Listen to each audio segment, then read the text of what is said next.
Welcome, my friends, to Inside the Minds of Authors. I'm DC Gomez, and I'm thrilled you're joining me today for a fun conversation with a passionate author. We're kicking off the program, like it's our tradition, with a short reading from the feature book.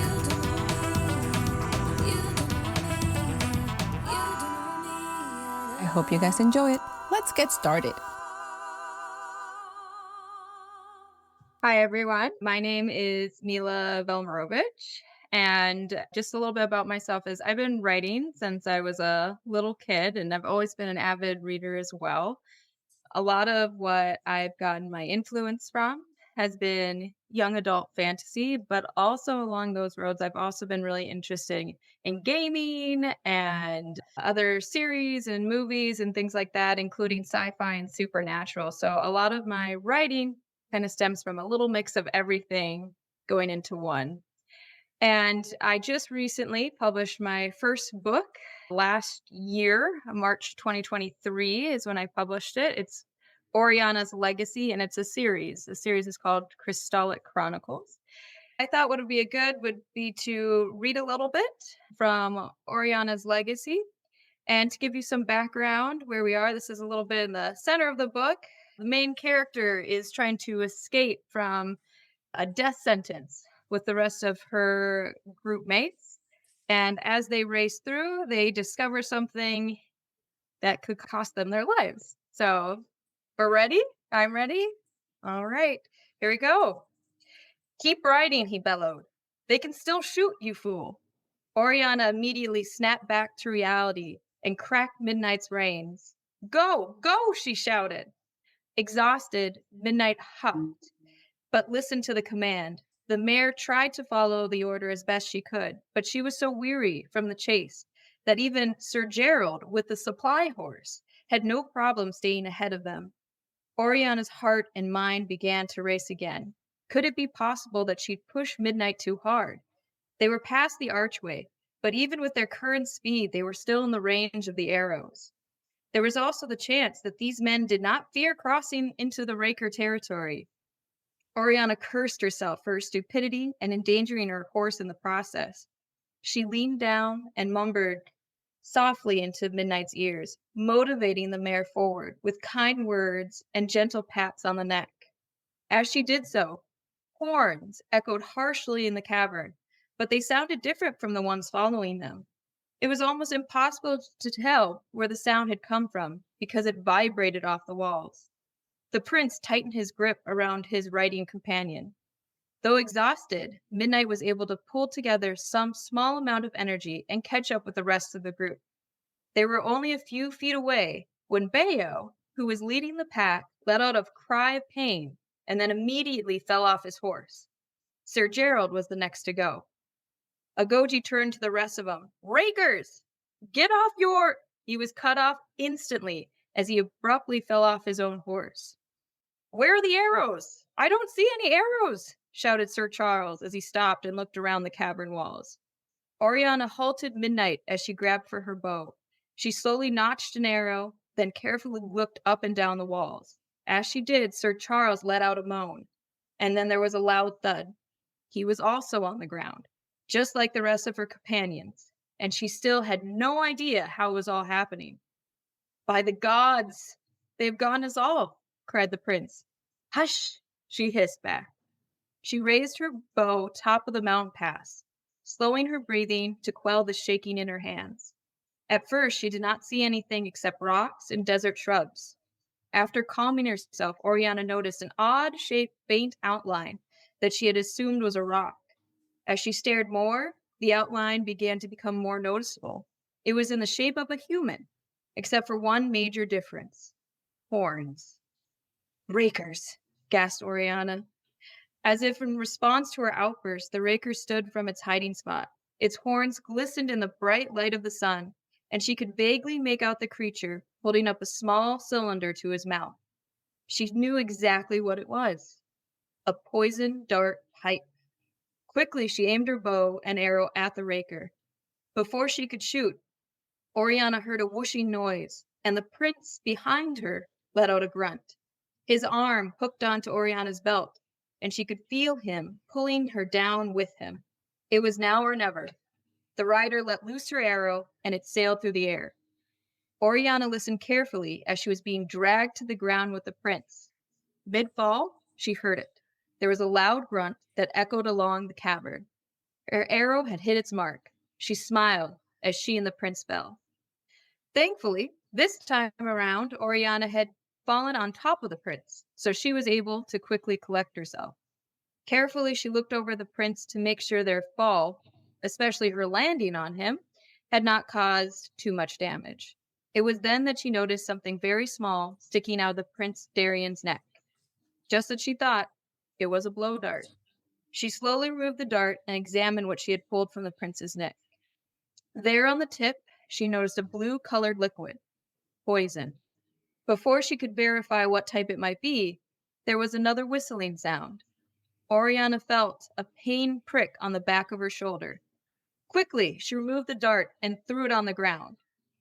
It was too late. Oriana could feel her limbs going heavy, and her eyelids began to droop. She tried to fight the poison's effects, but it was no use. The darkness began to creep into her eyesight. With her last strength, she groaned. Not again. Everything went dark. Again.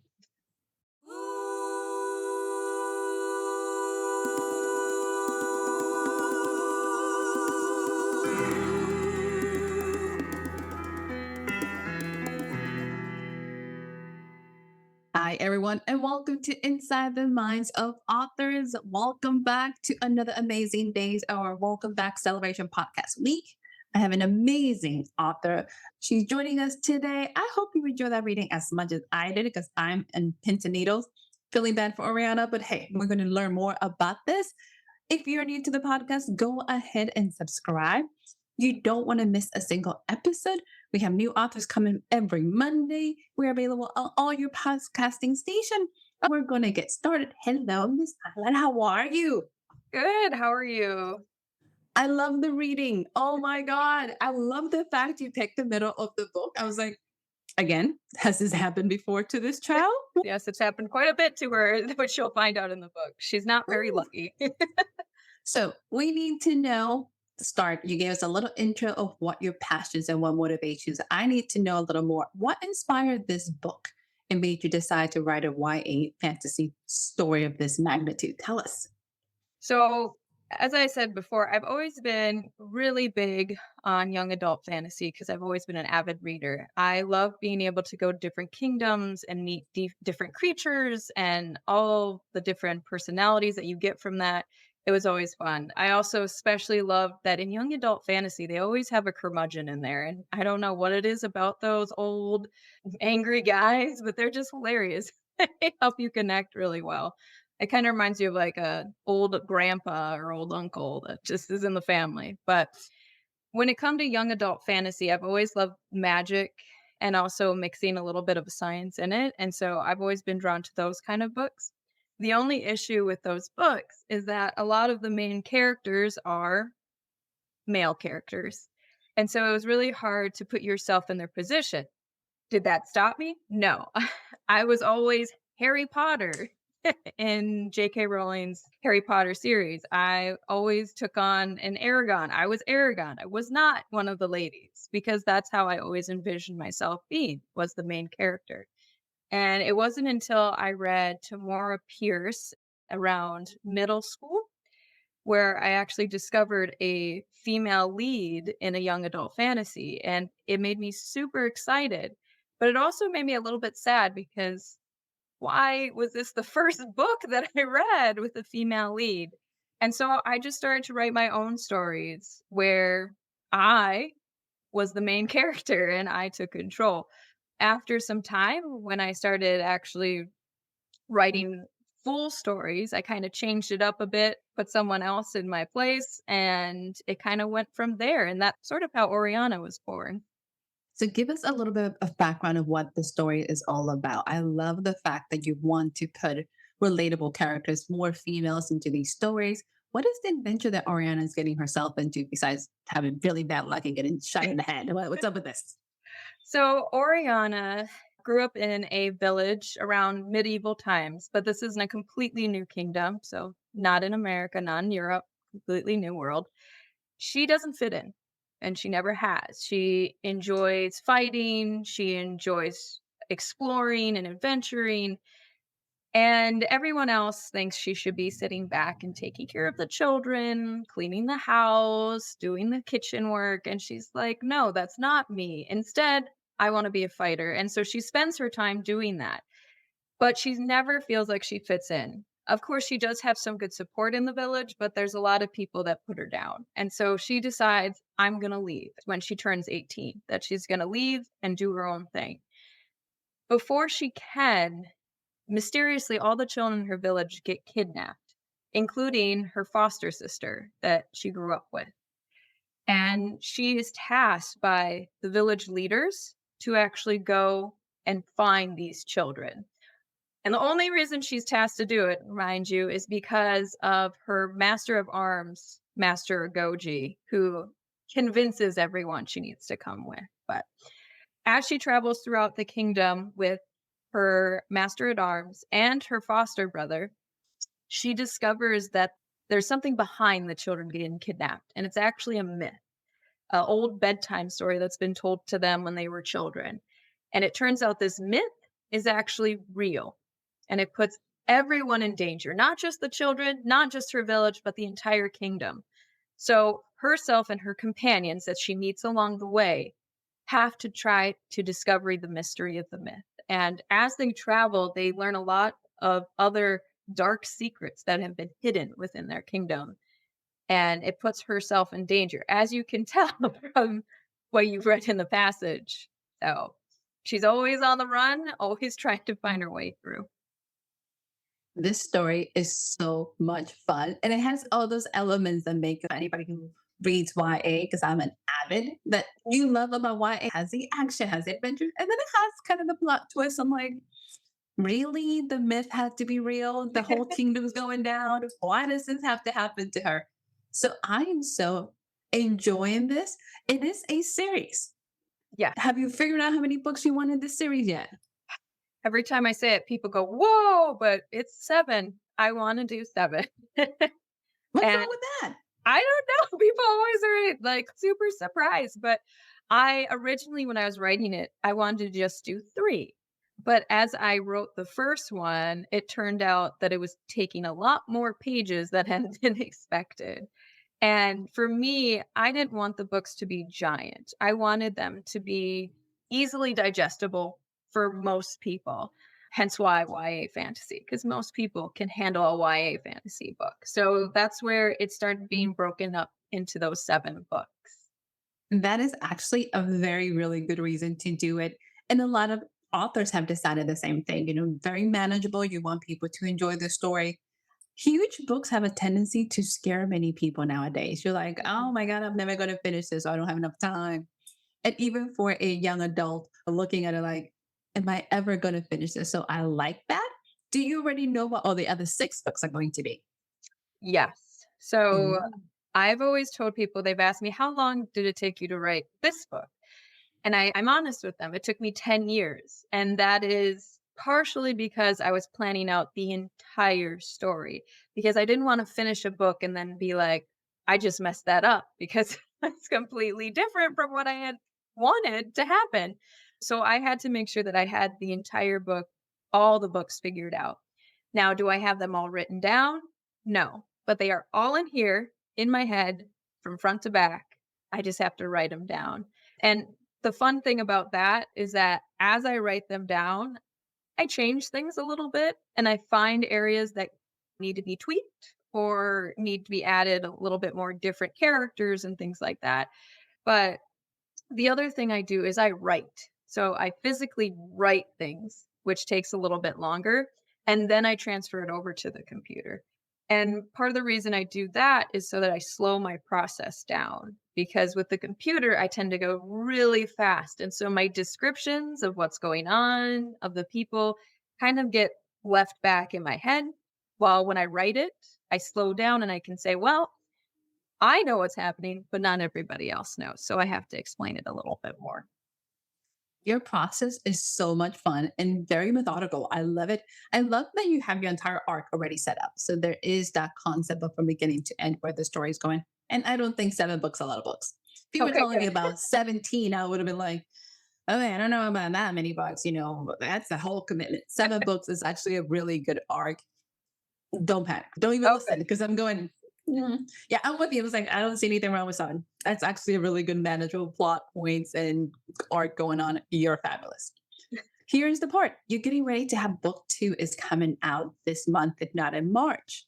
Where's Oriana going now? Because let's be honest, she's getting ready to move forward. What is book 2 going to have that, let's say, book 1, we were not expecting?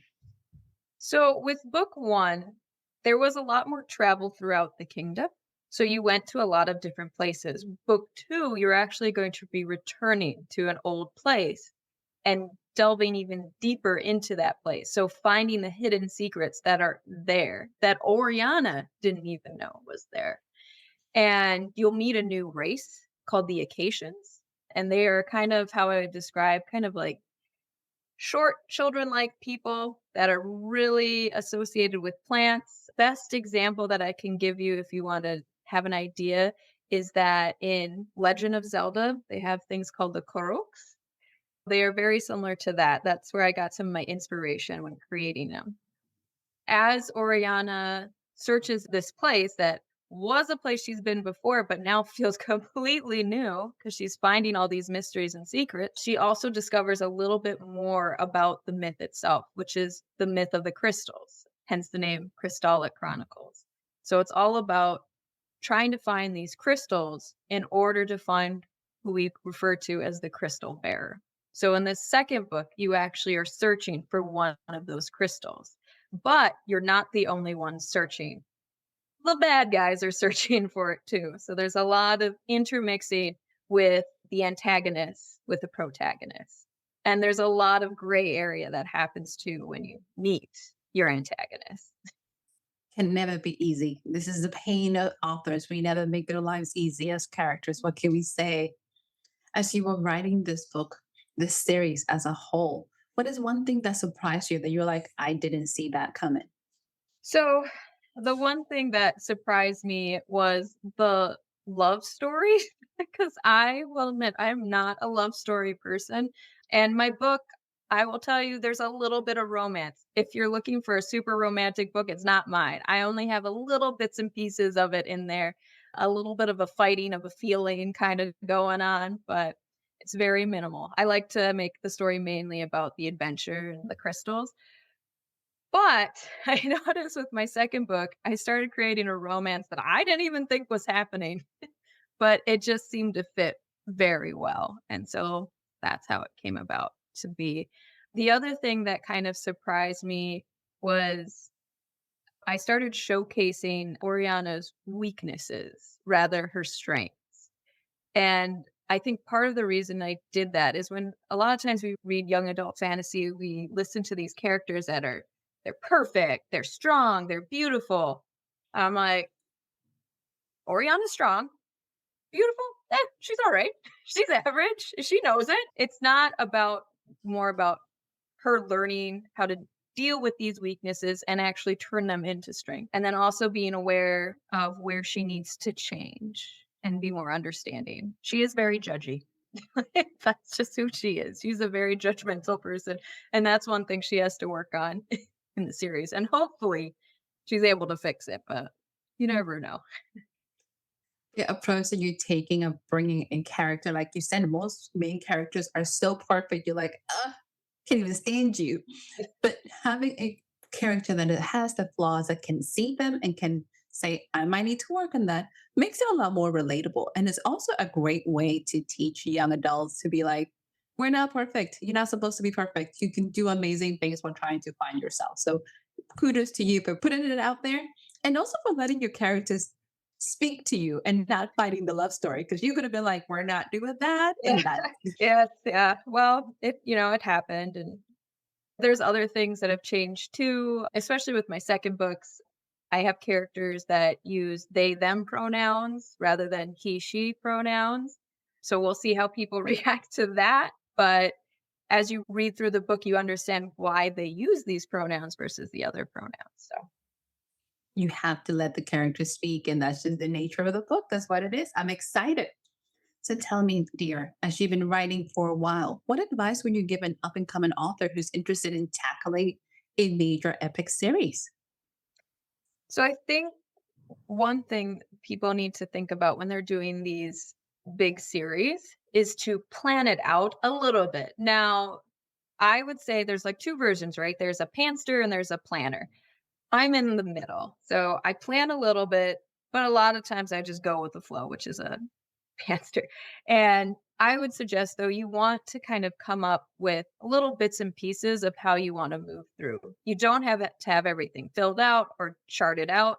I think you do need to know this is where I'm going to start and this is where I'm hoping to end. Does that mean you have to follow it exactly? No, it can change over time. My endings have changed a little bit over the time, but they have been relatively similar. The other thing that I would say is do not give up. That is one of the easiest things to do. And trust me, I have wanted to multiple times when I have taken a look at my Amazon account and noticed I didn't get any books sold. It's been like, "Oh my gosh, why am I even doing this?" But then there are moments, like, for example, when I go to book events where I almost sell out of my books, and that's the moments you just have to be waiting for and looking for, and the big thing too is you shouldn't go into it being like, "I want to make a famous series. I wanna be the next JK Rowling," or whatever. You wanna go in thinking, "I just wanna share my story with the world. I just want people to read my stories and enjoy what I have to provide," and that's what I've gone and done, and so it feels much better, even if I don't get any sales one day. The fact that I hear another day someone saying how great the book was or how they want to know what happens in the second book, and even if it's just 10 people, that 10 people is all I need to keep going. So, It's usually managing our expectations of authors that can be very difficult and hard because we want to share the books with everyone. But when you're going, how am I reaching people, people getting these books? Finding that patience and not giving up is perfect. So to our listeners, this is a great advice to take is just keep going. right, exactly. It's all about sharing your stories. And the other thing is when you get negative feedback, don't see that as a bad thing. See as a growth opportunity to make your books even better. And sometimes I've been told many times by my own editor, people just aren't going to like your book. Like it's just the way it is. Everybody loves Twilight. I don't. I don't like Twilight. It's very famous. Everybody likes Avatar. I don't. There's always going to be that one person that doesn't like your story. And that doesn't mean your story's bad. It just means it didn't fit with that person. Everybody has their own wants and likes and dislikes. And you just need to find your group, your niche, as it were. And that's okay that everybody doesn't like it. It's meant to be for a specific reader. Let those readers fall in love with those stories. I'm also not a Twilight fan. My cousin loves it. It was not for me. It doesn't make it good or bad. It just didn't connect. So Right. it's a great example for everyone. Dear, where can our people find you? Where they can learn more about the books? Where they can find more about all the events you have going on? Tell us. So I do have all my books on Amazon right now. They're both available ebooks, paperbacks, and hardcovers. And I have a website as well. It is authormilav.wixsite.com/books. I also have Instagram and TikTok, and there it's just at author Mila V, and Facebook, which is just author Mila V too. Really simple.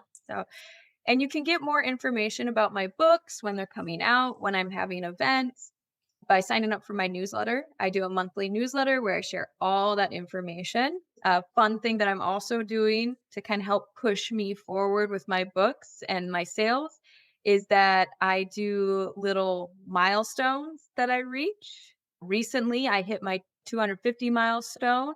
And so I'll be doing a fun little challenge where we'll be doing the Buffalo Wild Wings challenge where I'll try to eat the hottest wings as fast as possible. I used to be able to do it in high school. That's a long time ago, so we'll see if I can still do it or I might just be tearing up. But either way, it'll be fun to watch. But I continue those milestones and I'll keep doing some fun little things every time I reach my goal. So, I'm doing a happy dance for you. I'm cheering because I'm going, oh, that's a tough one. Okay. I'm going to be paying attention. I follow her on social media. So you know I'm going to be cheering for this milestone because I'm going, Mila, I wouldn't do it. I don't know. Pick a different one. Don't pour ice over your head, but you got this. I have faith in you. So, dear, before you leave us, are you ready for the lightning round? sure. Let's go. Don't think too much about it. Super easy. Sweet tea or unsweet? Unsweet? You're not a tea kind of person. You had No. no logo. I don't know because I don't drink tea, but unsweet, sure. Fair enough. Gummy bears or Sour Patch? Gummy bears. See, you do. You got that one. Hotels or camping? Hotels? It's tough. I can't. Sorry, I won't explain. It's just It's all good. Lightning round. You don't have to think too much. Ebooks or print? print. Okay, here's a little different. Let's see how you do with this one. If you were stuck in a deserted island and could only have three things, what would you bring? Well, flint. That would be important. I learned that from Survivor. Need a flint. And then I would need something to read. So I'm trying to think of what would be the best book to bring. Oh gosh, that's hard. But I think I would have to go with the Bartimaeus, one of the Bartimaeus trilogy books because they're just funny and there's always action. So I really enjoy it. Young adult fantasy, of course. And then what else would I bring? Gosh, I think that would be fine with those two things because I don't know anything. I keep being like a phone, but that's not going to work because a phone's not going to work on a deserted island. Maybe a fishing net? Yeah, fishing net. I watch too much Survivor. That's the, that's the problem. I'm noticing you're looking at your survivor tips like, what do I really need to survive? Okay, we'll take the fishing net. It'll be all good. Dear, it has been such a pleasure having you on this show. Do you have any closing remarks for us? My only thing is that if you do give Orianna's Legacy a try, if you could also leave a review or share with me your thoughts, I love to know more about what you think about the book. And it can also help me when I continue to write the other books. So I just love hearing from you and feel free to message me on Instagram, Facebook, wherever. I'd love to talk more about the books with you. I'm also open to meet with students who are interested in young adult fantasy and want to learn more about creative writing and also how to incorporate science into your writing because I was a science teacher for quite a few years. Science is a big part of me as well as magic. I like to mix the two. Why not? That is an awesome combination, and you're doing so calmly and so well. So, to our listeners, go check out the Five Business Smile. Give her a love. Check out the website. Sign up for the newsletter. You know you're going to love it. But thank you for joining us. It has been such a pleasure. Sending you lots and lots of love. Thank you so much for letting me join and giving me this opportunity. It's been great. It's been a pleasure. So, to our viewers, remember, we'll be back again tomorrow to continue our celebrations. This is nonstop all the way up to February 12th. So, you don't want to miss a single episode. Join us, have some fun, give some love to our authors. If you haven't signed up for the podcast, make sure to subscribe. You don't want to miss a single episode. And I'll see you guys again tomorrow. Bye, guys.